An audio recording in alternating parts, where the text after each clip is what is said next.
a las autoridades indígenas, campesina y afro, en particular a Rosana Mejía de Acon, a Jaime Díaz de Asín, a Cristóbal Huamanga de Fensuagro. También un agradecimiento a Manuel Ramiro del Instituto de Estudios Culturales por esta invitación. Es para mí realmente un honor compartir con ustedes esta conversación. Es también un gusto y placer compartirla con Boaventura, con quien me une una amistad de hace ya muchos años y con quien compartimos el interés de poner el conocimiento académico y sacarlo de la Torre de Marfil y ponerlo al servicio de la emancipación de las comunidades de democracias más robustas. Yo voy a hacer mi presentación en 3 partes. En la primera voy a hacer unos elementos de contexto que va a retomar algunas cosas que se dijo en la anterior conversación con Monedero y con Carlos sobre el contexto y cosas que ya fueron dichas por las autoridades y por Boaventura, pero que creo que es necesario y que yo caracterizo como la triple emergencia que estamos viviendo y 5 dilemas civilizatorios que enfrentamos. Luego, en una segunda parte, voy a defender la importancia de asumir un enfoque de derechos humanos para enfrentar la pandemia, con la idea de que los derechos humanos no son un lujo para los momentos de calma y tranquilidad democrática. Es más, ahí es cuando tal vez son menos necesarios porque hay menos amenazas a la dignidad humana, sino que adquieren su mayor relevancia en estos momentos de incertidumbre, de miedo y de crisis, para enfrentar desafíos difíciles sin perder la democracia y fortaleciendo la igualdad. Y finalmente trataré, esa segunda parte no hablará específicamente del mundo rural ni específicamente del sur global, aunque algunas cosas sí, pero en la última trataré de aterrizar eso con mucha modestia al tema de la ruralidad colombiana y luego con mucha modestia porque aquí los expertos y las expertas son ustedes, las organizaciones campesinas, indígenas y afro y sus autoridades. Entonces comienzo con el contexto. Lo que llamo la triple emergencia. ¿Por qué creo que estamos en una triple emergencia? Primero, porque realmente estamos frente a una emergencia sanitaria. La pandemia COVID-19 es realmente una amenaza seria.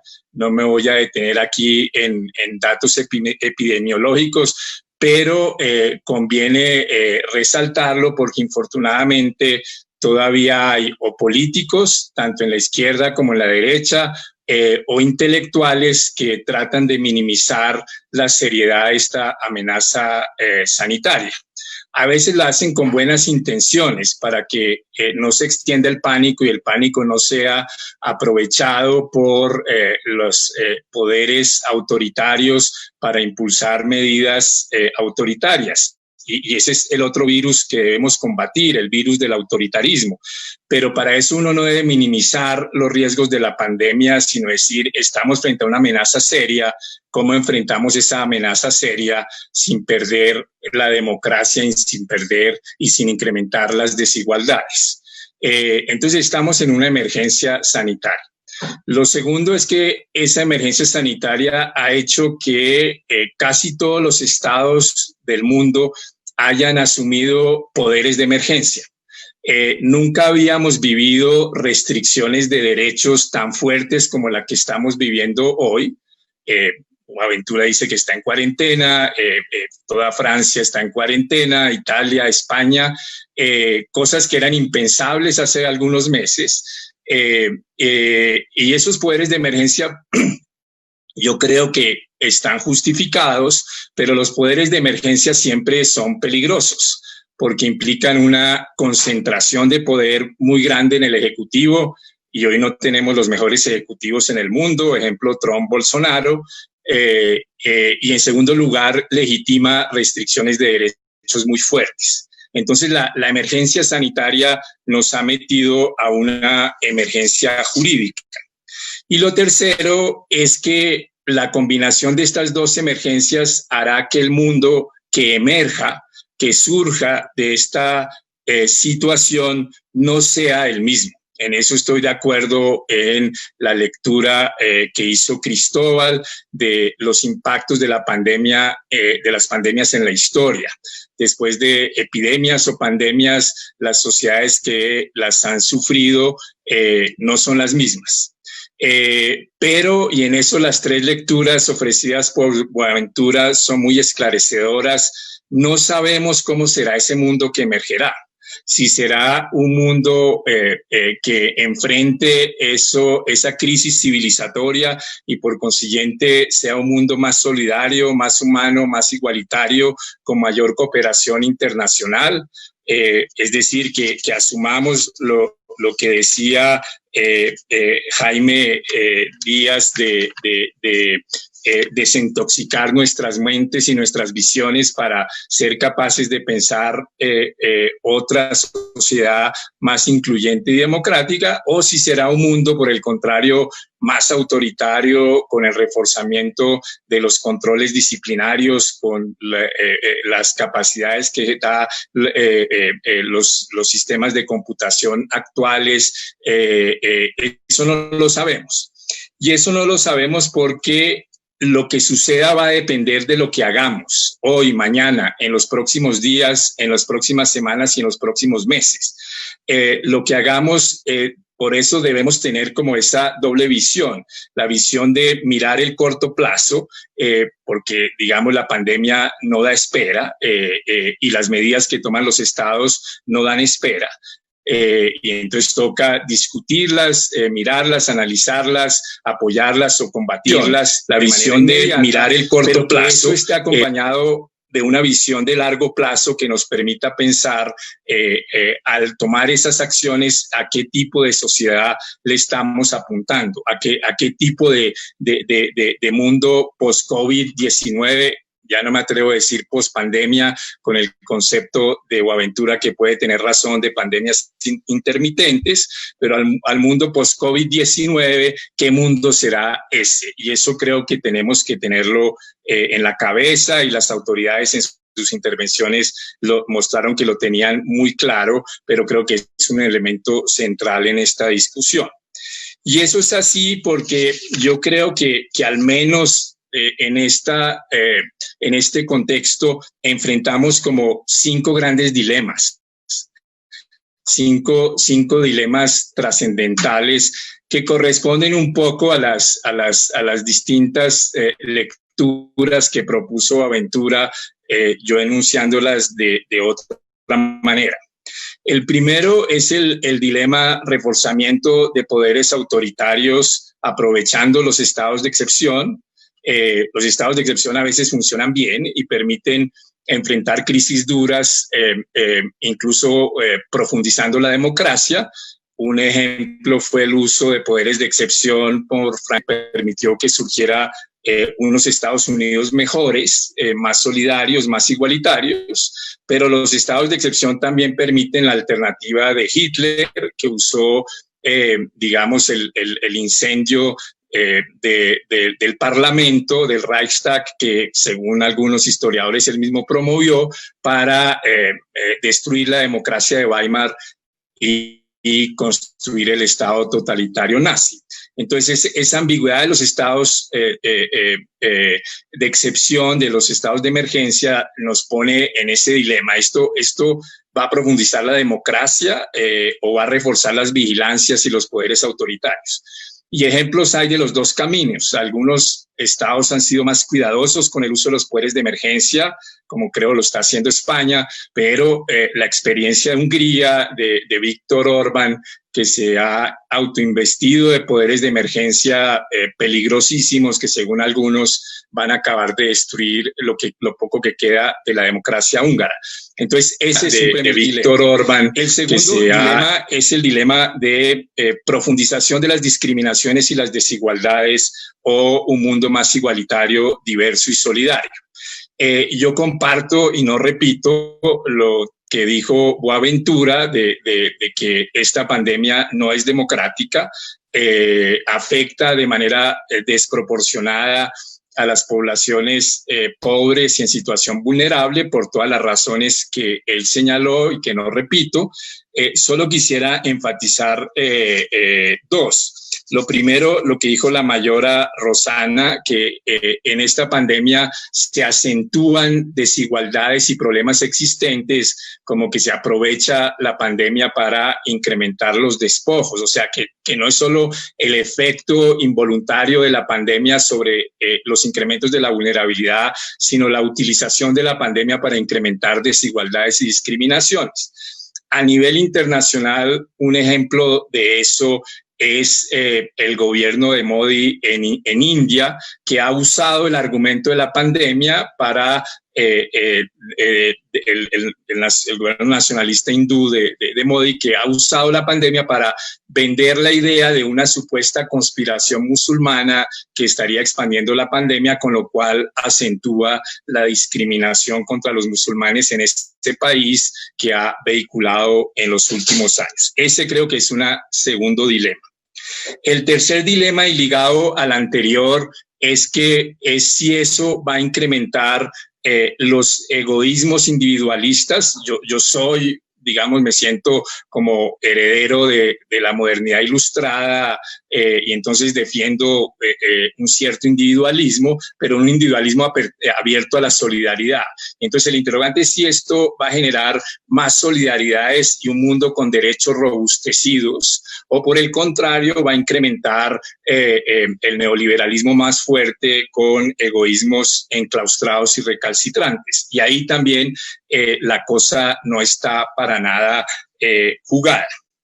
El cuarto dilema es si esto va a reforzar el mundo de las mentiras, de las fake news y del oscurantismo, o por el contrario va a reforzar el respeto a los saberes, incluyendo el saber científico, la ciencia, y una ciencia que dialoga y que tiene capacidad de dialogar con los saberes tradicionales y no de convertirse en una imposición cultural. Y ahí tampoco nada está jugado. Lo que uno ve de rechazos, digamos, a evidencias científicas sólidas por parte de gobernantes, cuando ya era clarísimo que esto era una pandemia seria. Ustedes recuerdan al presidente Trump diciendo que esto es una gripita que se va a ir apenas llegue el verano, y ahora le echa toda la culpa a la Organización Mundial de la Salud por el fracaso de sus políticas. Y eso me lleva al último dilema, o al quinto dilema civilizatorio, que es si esto va a reforzar los chauvinismos nacionalistas, no el nacionalismo democrático, sino los populismos autoritarios nacionalistas, o si esto va a permitir reforzar la cooperación internacional en perspectiva incluso de lo que Luigi Ferrajoli llama el ideal de un constitucionalismo global. Y ahí tampoco nada está jugado. Por ahora, la pandemia ha sido enfrentada, como bien fue expresado por Boaventura, por un incremento de los egoísmos nacionalistas que ha llevado a escenas que serían risibles si no fueran trágicas, como esa de tratar de apropiarse de envíos de equipos médicos que iban a un país para poder llevarlos a otros, o esa idea de Trump de tratar de negociar, y que afortunadamente los alemanes le dijeron que no, una vacuna que solo se aplicara en Estados Unidos y no que pudiera ser compartida universalmente. O si vamos a reforzar las instancias de cooperación internacional, fortalecer, ha jugado un papel importante, pero sigue siendo una instancia muy débil, instancias como la Organización Mundial de la Salud o otros mecanismos de cooperación para enfrentar amenazas transnacionales, como obviamente son las pandemias. Eso es en cuanto a lo que uno podría llamar el diagnóstico, que no es novedoso, pero que he tratado de darle algún orden con esa idea de una triple emergencia y 5 dilemas civilizatorios. Frente a eso, y entro al segundo punto, creo que asumir un enfoque de derechos humanos es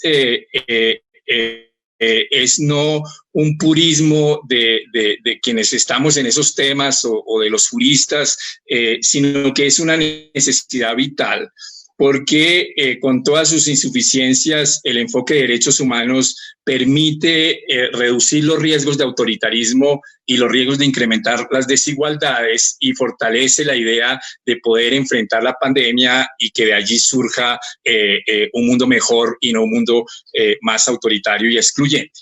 Y por eso, basándome en una declaración y en algunos documentos que hizo el Comité de Derechos Económicos, Sociales y Culturales, del cual hago parte desde hace algunos años, pero también la resolución que sacó recientemente y que coincide en muchas cosas con ese documento del comité que sacó la Comisión Interamericana de Derechos Humanos, y muchos argumentos y textos muy buenos de colegas del mundo de derechos humanos, quisiera proponer los elementos mínimos de un enfoque de derechos humanos para enfrentar la pandemia, que yo creo que pueden ser útiles para encontrar salidas.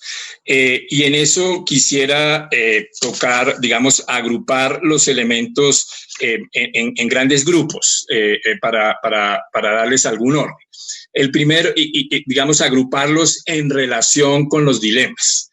Y entonces en el primero, en uno de los dilemas, que es ese dilema de oscurantismo versus una reivindicación de la ciencia y de los saberes, de una ciencia respetuosa de los saberes tradicionales, yo creo que ahí hay una posibilidad de invocar con fuerza un derecho humano que ha sido poco trabajado, incluso por las grandes organizaciones de derechos humanos, que es el derecho que está en el artículo 27 de la Declaración Universal, que es el derecho a gozar de los desarrollos científicos y de sus aplicaciones. ¿Por qué? Porque en una observación general que acabó de salir del comité, la observación 25, digamos, esa no fue elaborada para el debate de COVID-19, sino que llevaba varios años en discusión, pero creo que salió muy oportuna para esta discusión. El comité señala, yo creo, bueno, creo que con razón, porque, digamos, participé en esa discusión,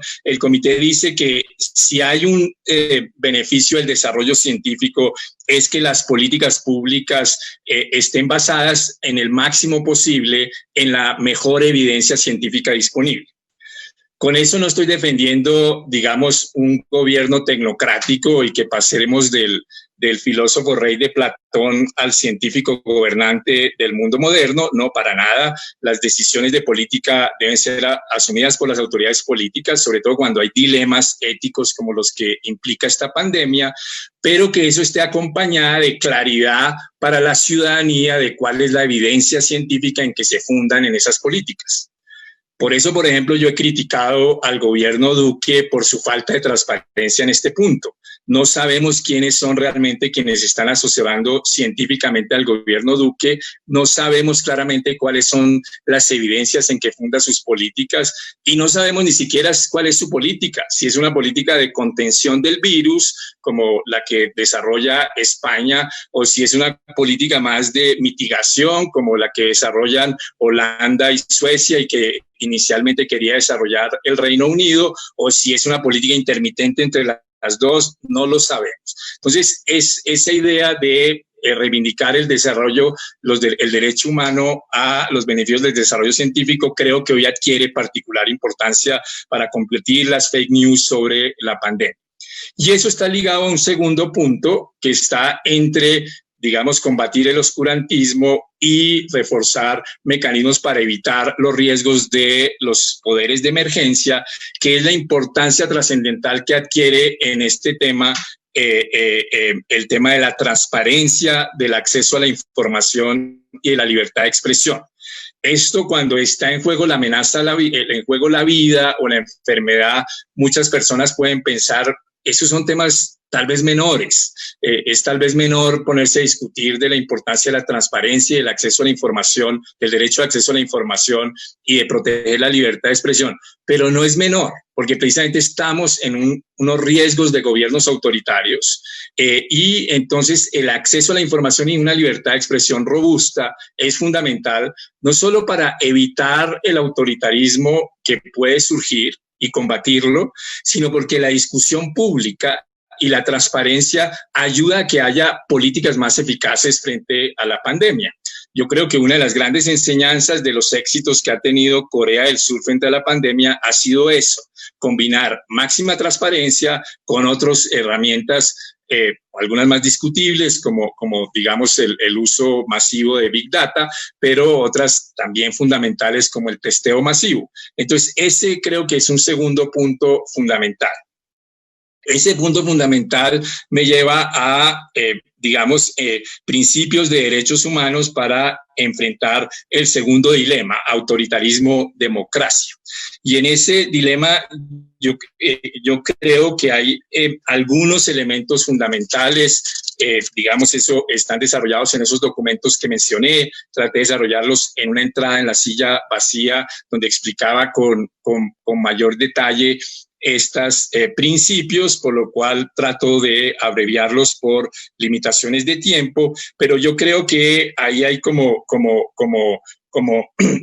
tres elementos fundamentales. Un elemento fundamental es que aquí las formas jurídicas, por más de que puedan parecer tontas, son importantes. Es decir, que de la manera como se tomen las medidas de excepción, ese no es un tema menor, porque de ahí derivan los tipos de controles que tienen esas medidas de excepción.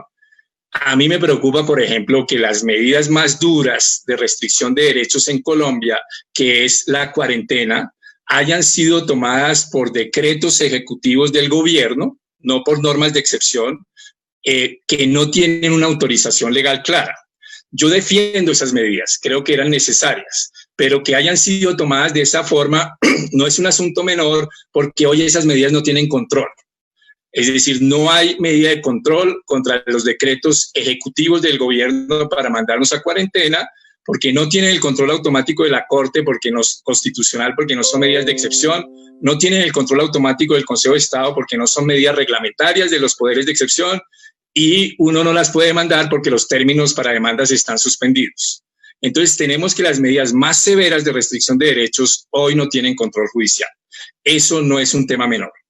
El segundo tema es defender la proporcionalidad y la temporalidad de las medidas. Una de las grandes críticas a los poderes de excepción del señor Orbán en Hungría es que no tienen límites en el tiempo.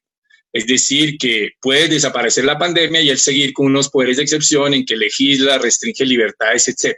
Entonces, la temporalidad de decir esto solo vale mientras dure el desafío no es un tema menor. Y finalmente, el tema de la proporcionalidad, es decir, que las medidas realmente estén dirigidas a lo que se busca, es decir, a combatir la pandemia, y que no se aproveche la emergencia para hacer otras cosas. A mí me preocupa, no lo he estudiado suficientemente, pero me preocupa la noticia que salió ayer o antier, que uno de los decretos legislativos traslada el pago de pensiones de los fondos de privados a Colpensiones. Y entonces uno dice, ¿será que el gobierno está aprovechando la pandemia para meter una reforma pensional sin debate democrático? No lo sé porque no he estudiado ese decreto, pero esas desviaciones toca estar muy atentos. Y no solo que estén dirigidas a combatir la pandemia, sino que sean proporcionadas o sea, que la restricción de las libertades sea la mínima restricción necesaria para lograr el resultado que se propone. Y ahí entonces puede uno discutir distintas medidas y decir, de pronto esta medida, como por ejemplo la prohibición absoluta del retorno de colombianos por prohibición de vuelos internacionales, a mí me parece que es una medida desproporcionada porque toda persona tiene derecho a volver a su propio país y uno tendría una medida alterna menos restrictiva de derechos, que es pedir que quien vuelva pues tenga que hacer una cuarentena antes de volver a su vida como cualquier colombiano. Pero prohibir cualquier entrada parece una medida desproporcionada. Entonces, esos criterios que han sido desarrollados fuertemente por la doctrina de derechos humanos frente a restricción de derechos y poderes de excepción adquieren hoy una particular relevancia. Y finalmente, que ya lo dije, pero lo refuerzo, la importancia de los controles. Es decir, debemos defender con mucha fuerza que no se erosionen los controles judiciales. Es decir, que no se diga que como los tribunales no pueden funcionar presencialmente, que entonces la tutela se restringe, como ha sido parcialmente restringida, a mi juicio equivocadamente, por el Consejo de la Judicatura, o que el habeas corpus se restringe. No, esas cosas no podemos aceptarlas. Tienen que funcionar de manera virtual los tribunales, porque si no, las garantías están en un riesgo mayor. Y por eso me ha parecido también particularmente problemático en Colombia que el Congreso de la República se haya demorado tanto en volverse a reunir con unos argumentos de sus presidentes ridículos, que era que no podían reunirse presencialmente por el riesgo del virus, pero que no podían reunirse virtualmente porque no había una autorización explícita en la Constitución. Pues claro que no había una autorización explícita porque a nadie se le ocurrió que fuera a ocurrir una pandemia, pero había una autorización que cualquier intérprete razonable de la Constitución podía encontrarla en el artículo 140, que decía que en caso de que había obstáculos a las reuniones del Congreso, el presidente del Congreso podrá decidir que se sesione en otro lugar, y hoy otro lugar es también el mundo virtual. Entonces, esas son un segundo tipo de medidas importantes en un enfoque de derechos humanos para enfrentar el tema del autoritarismo. El tercer tema es el tema de las discriminaciones y las desigualdades, los riesgos de que se incrementen o cómo fortalecer la posibilidad de un mundo más igualitario y más solidario. Y ahí creo que el comité dice varias cosas importantes en su declaración. Y una primera cosa importante es la necesidad, digamos, para combatir la pandemia, no solo en términos de salud pública, sino para dar todos los apoyos sociales necesarios a las poblaciones en situación de vulnerabilidad que se ven más afectadas, por ejemplo, por las cuarentenas, trabajadores ambulantes, pobladores de la calle, etcétera, todo el sector informal de la economía, que es gran parte del sector rural, lo es, y que entonces eso requieren, digamos, apoyos económicos, la necesidad de que para eso requiere nuevos recursos, pero una de las preguntas fundamentales es, sí, requiere nuevos recursos, pero ¿quién va a pagar esos recursos? ¿Cómo se van a financiar esos nuevos recursos? Y yo creo que ahí la importancia de articular la lucha contra COVID-19 con criterios de justicia distributiva se vuelve esencial.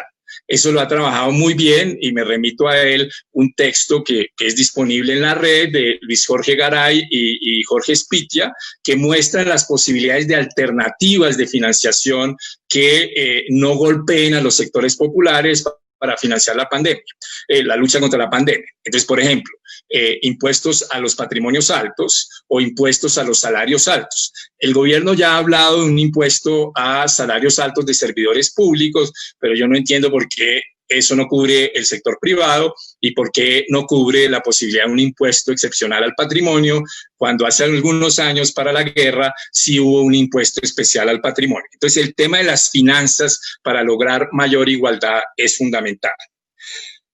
Lo segundo es las medidas especiales de protección a las personas en situación de vulnerabilidad. Allí ha resurgido con mucha fuerza, de eso habló Monedero en la sesión pasada, y yo estoy de acuerdo con él, ha resurgido con fuerza la importancia de un concepto que había sido defendido mucho por la izquierda democrática, que es el concepto de renta básica universal. Claro, aquí no podemos pensar en una renta básica universal, pero sí podríamos pensar en rentas robustas, focalizadas para las personas en situación de vulnerabilidad para enfrentar la pandemia, precisamente financiada con esos nuevos recursos que se generarían con esos impuestos a quienes más tienen. Es decir, la idea fundamental aquí es que económicamente esta pandemia plantea una situación inédita, a mi juicio, para la teoría económica. No puede ser enfrentada ni con la teoría neoclásica de activar el mercado, eso solo se le ocurre, bueno, hay una carta de empresarios apoyada por el Instituto de Ciencia Política de Chavarría Olózoga que va por esa línea, pero es ridículo pensar que el mercado va a enfrentar la pandemia, el mercado es insensible a eso. Pero tampoco puede ser enfrentada con las políticas keynesianas clásicas, porque esas políticas lo que buscan es activar la demanda para activar la economía. Pero lo que tenemos es que disminuir la economía para garantizar el aislamiento y prevenir el contagio. Entonces, ¿cómo hace uno para disminuir la economía, prevenir el contagio sin que sea catastrófico para los sectores más pobres y vulnerables? Y a mí me parece que lo único es medidas de justicia distributiva que hagan transferencias de los sectores más ricos de la sociedad a los sectores en situación de vulnerabilidad más grande. No veo claramente otra alternativa que combine esos dos elementos, y creo que esa es una discusión fundamental. Lo tercero es medidas especiales frente a ciertas poblaciones, es decir, que tiene que haber apoyos o medidas especiales. Y allí quisiera centrarme en dos que han mostrado la insensibilidad o digamos, las incompetencias de este gobierno frente al tema. Luego tocaré el tema de la ruralidad en la última parte de mi exposición. Y dos son, de un lado, las personas privadas de la libertad. A mí me parece insostenible que después de que hace 2 o 3 semanas hubo los motines en las prisiones que generaron una quincena de muertos que no ha sido investigada adecuadamente por la Fiscalía, el gobierno solo hasta ayer saque un decreto que solo va a permitir la excarcelación de 4.000 personas, si eso funciona bien, cuando el sobrecupo carcelario hoy en Colombia es de 55.000. Entonces vamos a tener cárceles hacinadas y obviamente en cárceles hacinadas el riesgo de extensión de la pandemia es dramático. Y el gobierno no ha sido capaz de tomar medidas adecuadas cuando existen esas medidas, porque varios les hemos propuesto medidas alternas para enfrentar ese tema. Y el segundo es los trabajadores de la salud.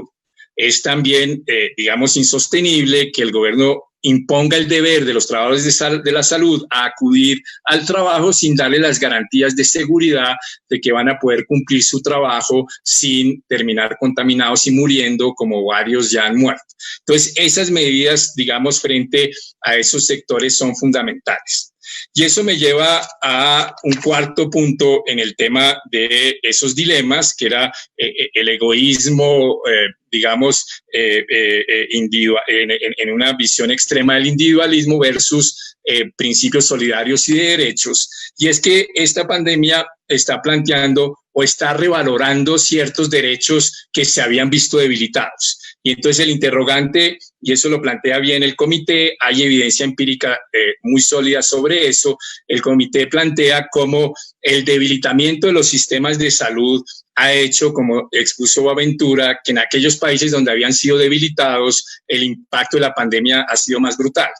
Hay un buen artículo de prensa del profesor Vicens Navarro que examina, bueno, ¿por qué España y Alemania, que tienen más o menos una estructura poblacional semejante, por qué en España ha sido tan brutal, o en Italia tan brutal la mortandad, mientras que en Alemania ha sido mucho menos? Y él dice, entre otros factores, fue porque España e Italia sufrieron las medidas de austeridad después de la crisis del 2008, que llevaron a una afectación grave a su sistema de salud. Y entonces ha resurgido la importancia de un sistema de salud pública universal de acceso igualitario para todas y todos. Creo que eso muestra como el debate.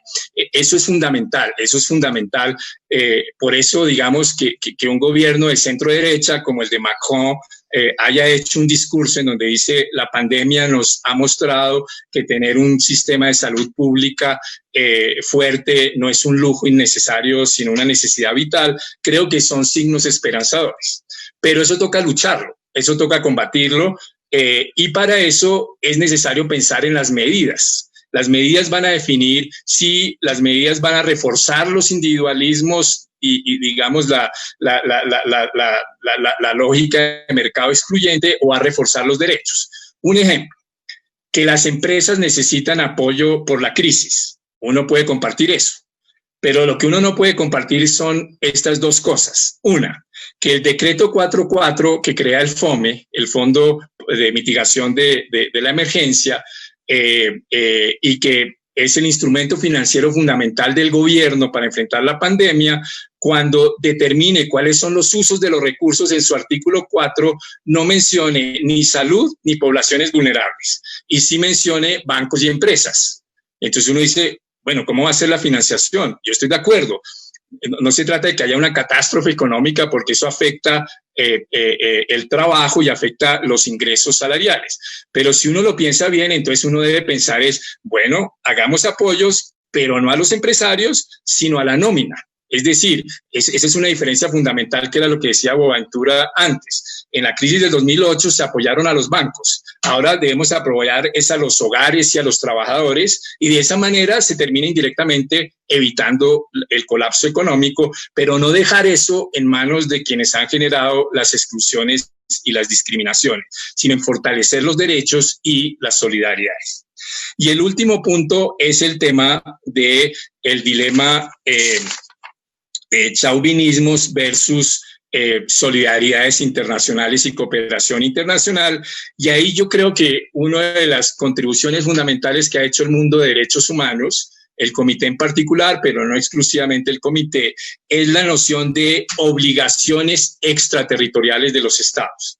Es decir, la idea de que los estados no tienen solo obligaciones frente a su población, a la población que vive en su país, sino que tienen una obligación extraterritorial de favorecer el goce de los derechos humanos en el resto de países del mundo, o al menos de no obstaculizar su goce. Ese concepto de obligaciones extraterritoriales está muy desarrollado en lo que se llaman los principios de Maastricht sobre el tema de académicos, pero ha sido retomado, por ejemplo, por el comité en su observación general número 24 sobre empresas y derechos económicos, sociales y culturales. Y si uno aplica esas obligaciones extraterritoriales a el debate de la pandemia hoy y el mundo post-COVID-19, ahí hay elementos muy importantes. Al menos señalo 3 o 4. 1, el comité señala, todas las sanciones económicas debían acabarse. Las sanciones económicas ya son problemáticas en sí mismas, pero sanciones económicas en un mundo en pandemia es, digamos, casi criminal. Yo soy un crítico muy duro del gobierno de Maduro, creo que es una dictadura intolerable, pero que en este momento haya sanciones económicas contra Venezuela me parece, digamos, insostenible, inaceptable, cuando uno lo que necesita es que los distintos países robustezcan su capacidad de enfrentar la pandemia. Lo segundo, disminución de la deuda externa. ¿Por qué? Porque la deuda externa, ¿quiénes la pueden disminuir? Los bancos y los estados ricos. Y en los bancos internacionales, en las instituciones financieras internacionales como el Banco Mundial y el Fondo Monetario, pues ahí el poder decisorio lo tienen los países más ricos, porque ahí no se decide un Estado, un voto, sino por la, digamos, la participación, entre comillas, no es exacto, pero lo que uno diría era la participación accionaria en estas instituciones. Esos estados tienen un deber de tomar medidas que faciliten el combate democrático a la pandemia. Creo que ese es un segundo elemento fundamental. El tercero, el que señaló Boaventura, no puede haber una competencia porque cuál Estado se queda con los mejores recursos de salud sin importarle que se los quite a otro país que de pronto los necesita más, sino que ahí se deben generar esquemas de cooperación internacional para lograr eso en mejor manera. Y no permitir que la lucha por los recursos de salud permita que se incrementen los costos de los respiradores, las mascarillas, en beneficio de empresarios de estos productos, en vez de lograr acuerdos que permitan mejor cooperación e intercambio de buenas experiencias. Y el último elemento que es trascendental es el debate sobre propiedad intelectual. Un debate fundamental es, bueno, se descubre la vacuna, eso no va a ocurrir, bueno, digamos, hay muchos adelantos muy prometedores, pero vacuna disponible no va a haber, si nos va bien, no va a haber antes de un año.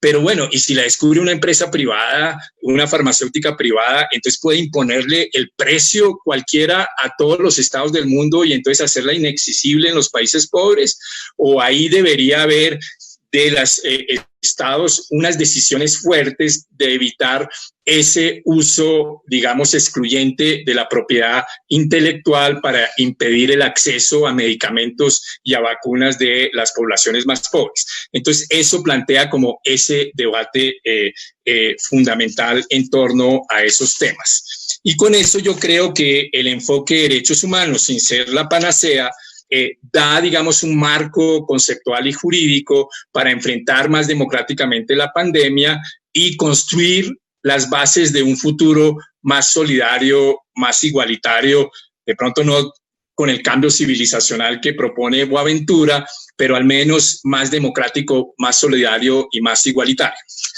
Y con esto entro al último punto, que es el que hago con más modestia, porque aquí los expertos y las expertas son ustedes. Pero ¿cómo puede uno aterrizar eso de un lado al debate del sur global en términos geopolíticos y de otro lado al debate de la ruralidad colombiana? Del sur global creo que ya he dicho algunas cosas y Boaventura ya las desarrolló. Yo solo creo que el punto fundamental fue señalado por Jaime Díaz, que es que esto debe llevar a una desintoxicación de la manera de pensar la globalización. La globalización per se no es mala, pero la globalización neoliberal que hemos vivido ha sido en muchísimos aspectos catastrófica. Y eso debería llevarnos a pensar varios elementos. Yo creo que al menos 4. El primero ya lo dije, nos debe llevar a repensar la regulación de la propiedad intelectual. Yo creo que a veces bien usada la propiedad intelectual ayuda a la innovación científica y ayuda al progreso, pero la propiedad intelectual ha significado obstáculos de accesos a semillas, a medicamentos, a tratamientos, y ha distorsionado las necesidades de investigación. Uno de los ejemplos es que muchos han dicho, si hubiera un régimen distinto para la investigación científica, estaríamos mucho más cerca de la vacuna de COVID-19 hoy. ¿Por qué? Porque COVID-19 es primo hermano del SARS.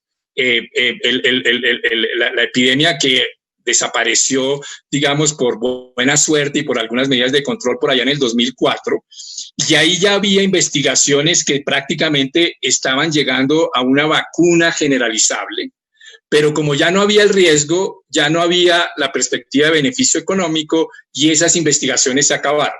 Si hubiéramos tenido ya una vacuna disponible de SARS, no es que esa vacuna se vaya a aplicar para COVID, porque son virus distintos, pero habría unos aprendizajes muy grandes como para decir, mire, ya sabemos que esta vacuna para SARS es una vacuna eficiente y sana.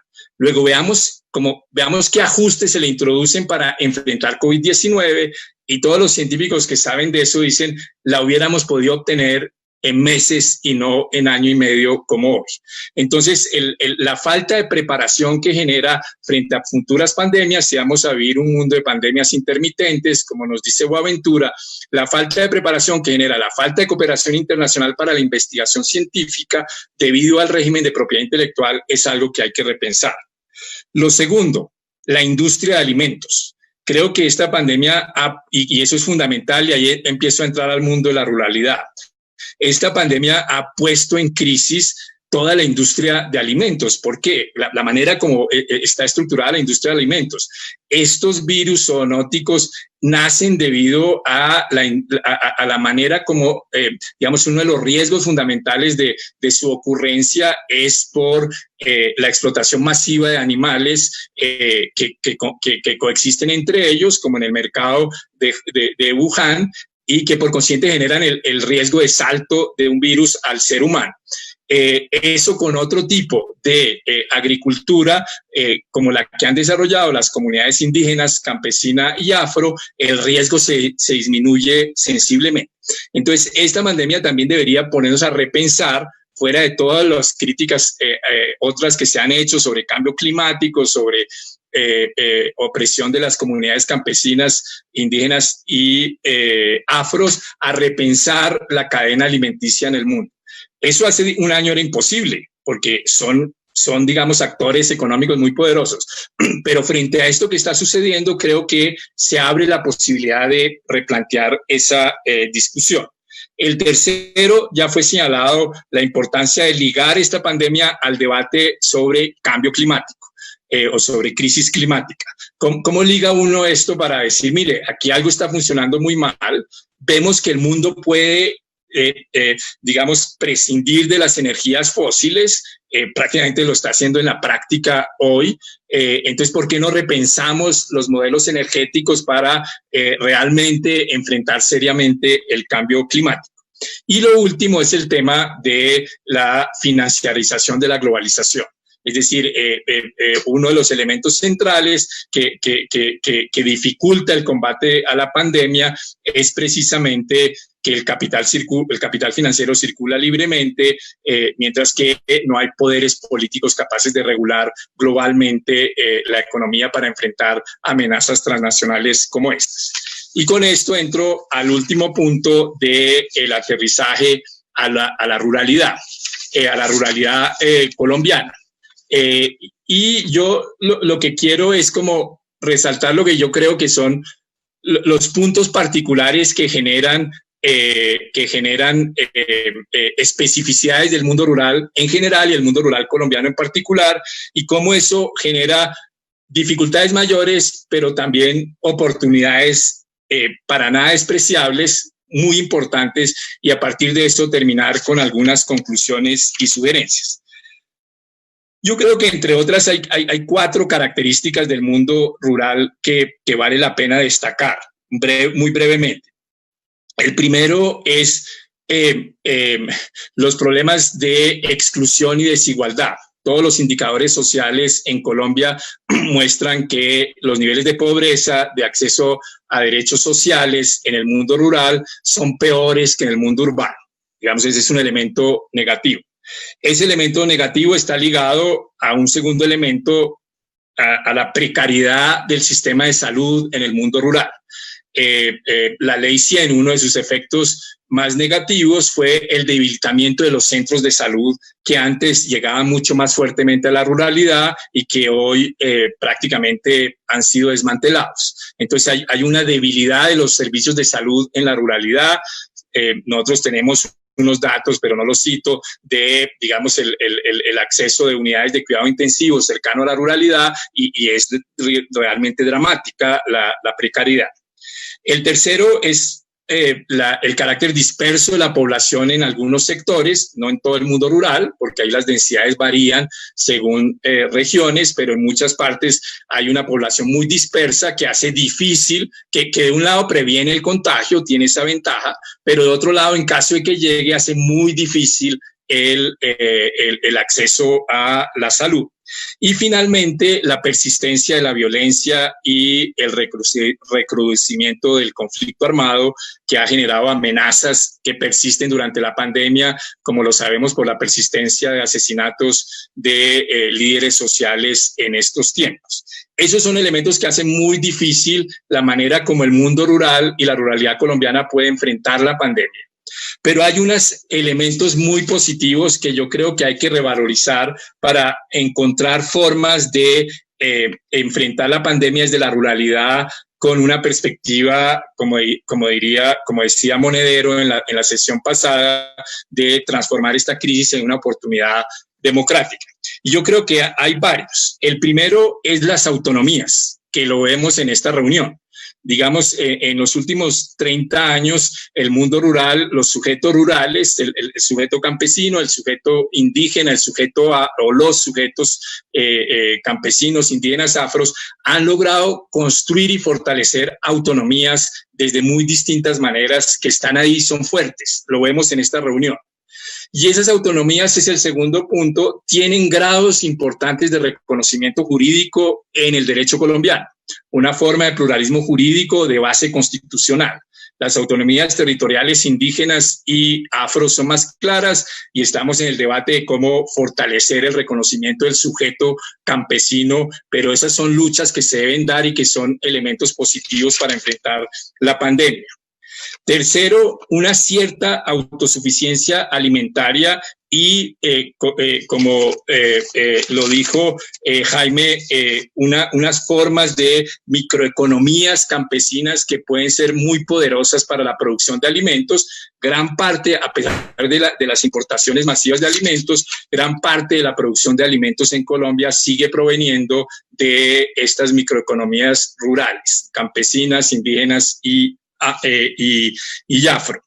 Y yo creo que esos son elementos positivos, son elementos que generan como formas de enfrentar la pandemia, fortaleciendo, digamos, los sujetos rurales populares. Y frente a eso, yo creo que, y con eso termino, haciendo unas sugerencias de cómo aplicar el enfoque de derechos humanos que desarrollé en el punto 2 a esas particularidades del mundo rural y campesino, indígena y afro. Y yo creo que hay varios elementos que se pueden señalar. Primero, la defensa fuerte de los sujetos rurales populares, sus autonomías y sus conocimientos tradicionales frente a los riesgos de digamos, de debilitamiento de esas autonomías y frente a los riesgos de exclusión de esos conocimientos. Yo lo que defiendo es un diálogo entre una ciencia rigurosa con los conocimientos tradicionales. Y ahí puede haber diálogos interculturales muy productivos, pero eso requiere protecciones.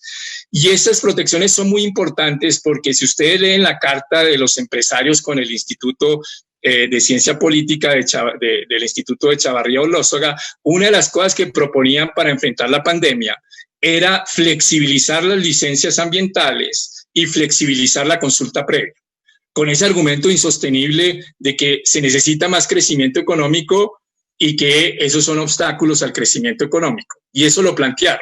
Varios de nosotros firmamos una carta en contra de eso, diciendo que esos no solo son derechos y principios constitucionales, sino que permiten una mejor Colombia, el reconocimiento robusto de la consulta previa y una protección ambiental sólida.